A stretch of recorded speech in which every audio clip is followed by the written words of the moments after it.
The Vanished Village, Part 3. Claire Mason thought she had escaped Ravenswood. The cursed village's whispers had faded into silence as she drove away, and the mist that clung to the town dissolved with the dawn. But her relief was short-lived. Days after returning home, she began to notice the signs, faint shadows that lingered in her periphery, a persistent chill in her apartment, and the low, almost imperceptible sound of whispers that came and went like a distant breeze. At first, she convinced herself it was paranoia, the residue of trauma from her experience. She immersed herself in work, writing articles and editing photos. But when she opened the files of the images she had taken in Ravenswood, her blood ran cold. In every picture, faint shapes lurked where they hadn't been before. Shadows that didn't belong, spectral faces barely visible in the mist. The photo of Thomas, seated in that cursed room, now showed him staring directly at her, his mouth open in what seemed like a silent scream.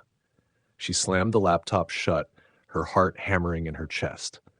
That night, Claire's sleep was plagued by vivid nightmares. She dreamt of the fountain in Ravenswood, its robed statue turning to face her, whispering in a voice that cut through her mind like shattered glass. "You must return." The words echoed endlessly, growing louder until she jolted awake, gasping for air. The whispers didn't stop when she woke. Everywhere she went, she felt it. A presence, unseen but unmistakable. Shadows crept along her walls even when her lights were on. Objects shifted slightly when she wasn't looking. Her reflection in the mirror seemed delayed, as if it were watching her with a mind of its own. Desperate for answers, Claire revisited her research on Ravenswood. She pored over old texts, folklore, and obscure records, piecing together fragments of the village's history. What she found was worse than she had imagined. Ravenswood's curse was older than she had thought. It began centuries ago when the villagers had struck a pact with the shadows, a covenant to protect their harvests and lives in exchange for their village becoming a sanctuary for restless spirits. The shadows would remain bound as long as the covenant was upheld. But when the pact was broken, the shadows grew hungry, consuming the villagers and trapping their souls. The most chilling discovery came from a single journal entry buried in the archives of a historical society. Once marked by the village, one cannot truly leave. The shadows will follow until the bond is fulfilled. The only way to sever the connection is to return and renew the covenant, or destroy the village itself. Claire's stomach churned. The idea of returning to Ravenswood filled her with dread, but the alternative, letting the whispers consume her life, was worse. She checked her camera, flashlight, and a small satchel of supplies. As she locked her apartment door behind her, she couldn't shake the feeling that she was being watched. The drive back to Ravenswood was long and silent. Her GPS failed again as she neared the area, forcing her to rely on memory. The closer she got, the thicker the fog became, until it wrapped around her car like a suffocating shroud. The Welcome to Ravenswood sign appeared out of the mist, standing like a sentry at the threshold of a nightmare. She parked at the edge of the village, her hands trembling as she stepped out of the car. The air was colder than she remembered, and the oppressive silence was back. The village square looked unchanged, as though no time had passed since her last visit. The fountain still stood, its statue of the robed figure as ominous as ever. The dry basin now held a pool of black water that seemed to ripple without wind. "Why did I come back?" she whispered to herself, clutching her camera like a lifeline. The answer came not in words but in whispers, rising around her like a chorus of disembodied voices. They were louder now, clearer, demanding her attention. "Return the balance, renew the pact, or suffer eternity." The shadows began to emerge, slipping out of the cottages and alleyways. They surrounded her, their forms shifting and flickering like smoke. Unlike before, they didn't stay at a distance. They moved, faces indistinct, but their presence suffocating. Claire backed toward the fountain, her heart pounding. "What do you want from me?"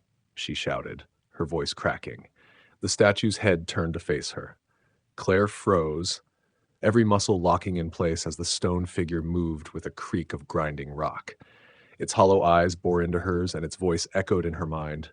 "You were chosen." Before she could react, the shadows surged forward, enveloping her in a wave of cold darkness. The world dissolved into black, and the whispers consumed her mind. Claire woke to the sound of dripping water. The air was damp and cold, and her head throbbed with a dull ache. As she opened her eyes, she found herself lying on a stone floor. The room was dimly lit, with walls that seemed to pulse faintly as though alive. Shadows danced across the surfaces, though no clear light source was visible. Pushing herself upright, she realized she was no longer in the village square. The room had the same oppressive atmosphere as the underground chamber she had seen in her first visit to Ravenswood. A single stone altar stood at the center, its surface etched with symbols of ravens encircled by thorns. Around it, dark figures flickered in and out of visibility, their forms blurred and indistinct. The whispers returned, louder than ever, and this time they weren't just incomprehensible noise. They spoke directly to her. Renew the pact. Take your place. The shadows demand balance. Claire's pulse quickened as she backed away from the altar. I'm not here to be your sacrifice, she said, her voice trembling but defiant. There has to be another way. The whispers fell silent for a moment, as if considering her words. Then a figure emerged from the shadows.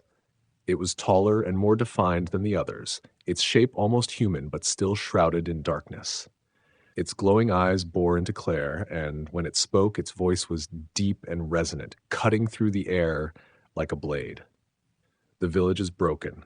The covenant was betrayed. The price must be paid. Claire took another step back, her hands clutching the strap of her satchel. Why me? I didn't break your covenant. I wasn't even alive when it happened. The figure moved closer, its presence overwhelming. She could feel the temperature drop with every step it took. You entered Ravenswood. You carry its mark. You are bound to it now. The shadows around the room began to shift, their movements frantic and restless. Claire felt the weight of their collective gaze pressing down on her. Her mind raced, trying to piece together what she had read about the covenant. The journal had mentioned a broken pact, a balance that needed restoring. But there had also been a second option. What if I destroy the village? She asked, her voice steadier now. What if I end this curse forever? The figure recoiled slightly, as if the question had struck a nerve. The whispers surged again, overlapping and chaotic. Some seemed enraged, others mournful. Destroy the village. Destroy yourself. Ravenswood endures. It must endure. Balance can be restored. Sacrifice is the way. Claire gritted her teeth.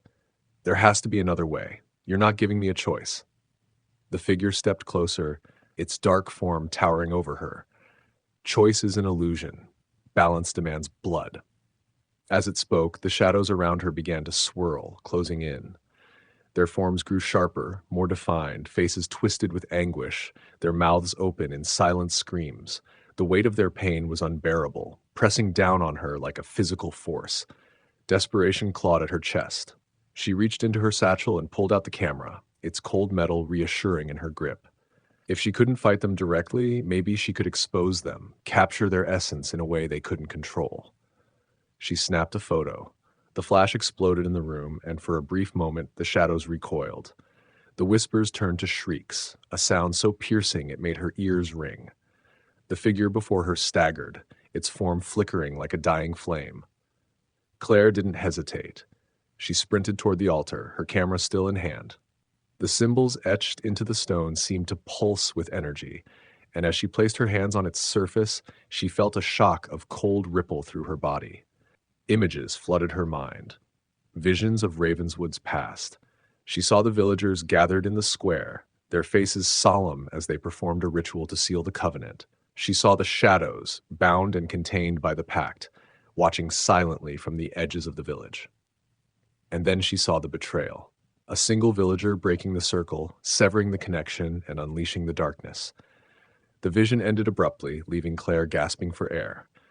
The figure in the shadows reappeared, its form now unstable, flickering like a weak signal.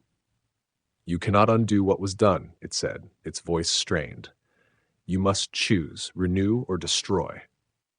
Claire's mind raced. Renewing the covenant meant binding herself to the village forever, becoming its guardian and prisoner. Destroying the village would mean risking her own life, but it might end the curse once and for all. I'll destroy it, she whispered, her voice firm despite the fear gripping her heart. The figure roared, the sound shaking the chamber. The shadows surged forward, but Claire was ready. She reached into her satchel and pulled out a small container of gasoline. As the shadows closed in, she poured the liquid across the altar and struck a match. The flame caught instantly, climbing the stone surface and spreading to the symbols. The shadows screamed, their forms disintegrating as the fire consumed the altar. The figure writhed, its shape collapsing in on itself as it let out a final guttural cry. The room began to shake violently, the walls cracking and crumbling. Claire ran, dodging falling debris as the chamber collapsed around her. She reached the stairs and scrambled upward, the whispers fading into silence behind her. When she emerged into the village square, it was dawn. The mist was gone, and the cottages were collapsing in on themselves, their structures rotting away before her eyes. The fountain crumbled, its statue shattering into pieces. For a moment there was silence.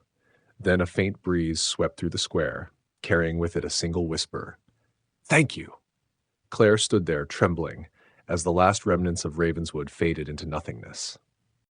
Claire stood in the rubble of what had once been Ravenswood, her breath catching in her throat as the village dissolved into the morning light. The once imposing fountain was reduced to a pile of broken stones, its robed statue now nothing more than shards scattered across the cobblestones. The cottages crumbled inward, their walls folding like fragile paper, leaving only faint outlines of where they had stood. The air was lighter now, free of the oppressive weight she had felt since her arrival, but it wasn't peaceful.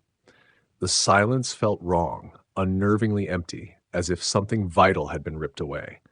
The faint whisper she had heard, "Thank you," echoed in her mind, a haunting reminder of what she had just done. She wanted to feel relief. She wanted to believe it was over. But deep down, Claire knew that freedom always came at a price. Her hands shook as she checked her camera, flipping through the photos she had taken. The images were sharper than she had expected. The dark shapes she had captured in the village were vivid now, shadows with faces twisted in anguish, their forms almost tangible. And in the final photo, the one she had taken in the chamber, she saw the towering figure that had spoken to her, its glowing eyes filled with rage. But what caught her attention most was the altar. In the photo, it was engulfed in flames, the symbols glowing brightly as they burned. And yet, in the corner of the image, barely visible, was a figure, herself. Claire stared at the photo, her pulse quickening. How was that possible? She hadn't taken a photo of herself. The figure in the image was standing where she had been, but its features were distorted, its edges blurred as though it were a shadow of her. "Am I?" she whispered, her voice trailing off. The thought was too terrifying to finish. She stuffed the camera into her bag and turned toward her car. The village was gone now, leaving only an overgrown field behind. But as she approached the car, her steps faltered. The mist was back, curling around the vehicle like living tendrils. Her chest tightened as she realized it wasn't the same mist she had seen before. This was darker, denser, and it carried a faint hum, a low, resonant vibration that seemed to emanate from the ground itself. "No," she muttered, shaking her head. "It's over. I destroyed the altar. It's done." The hum grew louder, and the air around her grew colder. She glanced over her shoulder, her heart pounding. The field where Ravenswood had stood was no longer empty. Shadows flickered in the distance, gathering and reforming into shapes that were all too familiar. The figures she had seen in the village were returning, their translucent forms growing more defined with each passing second. Claire stumbled backward, her mind racing. How? She had destroyed the altar, burned the symbols, and watched the village collapse. What more could the shadows want? And then it hit her. The pact. The journal she had read had been clear. Destroying the village wouldn't end the curse. It would only sever the physical ties. The shadows were no longer bound to Ravenswood, but they weren't gone. They were free. Her stomach turned as realization dawned. She hadn't saved herself. She had unleashed something far worse. The shadows began to advance, their movements slow but deliberate. Their whispers returned, growing louder with each step they took. Claire turned and ran, her feet pounding against the dirt path as she sprinted toward her car. She flung the door open and jumped inside, her hands fumbling to start the engine. The car roared to life, and she slammed her foot on the accelerator. The vehicle lurched forward, barreling down the road as the mist closed in behind her. The whispers followed, growing louder and more chaotic, filling the car with a suffocating presence. Claire gripped the wheel tightly, her knuckles white, her breath coming in short, panicked gasps. "Leave me alone," she screamed, her voice cracking. The mist thickened, obscuring the road ahead. The shadows began to appear outside her windows, their faces pressed against the glass, their mouths moving in silent screams. Claire swerved, the tires skidding as she fought to keep control of the car. The road seemed endless, stretching out into the fog with no sign of escape. Claire's grip on reality began to falter. Was she still driving, or was she trapped in some twisted limbo?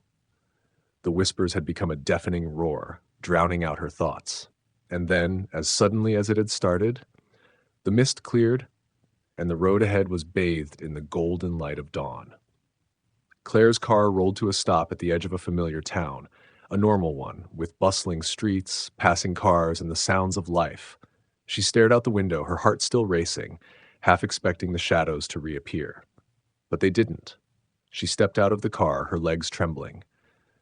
People passed her on the sidewalk, oblivious to her disheveled appearance.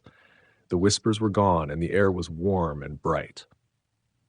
For the first time in days, Claire felt the faintest glimmer of hope, but as she reached into her bag to retrieve her camera, she froze. Her hand brushed against something cold and metallic, something that hadn't been there before. She pulled it out slowly, her breath catching in her throat. It was a small, intricately carved raven, its wings encircled by thorny branches, the symbol of Ravenswood. A faint whisper brushed against her ear, so soft it was almost imperceptible. "It's not over." Claire stared at the raven, her mind spinning. She had escaped the village, but the shadows had marked her. They were free now, and they weren't bound to Ravenswood anymore. They were bound to her. The end, for now.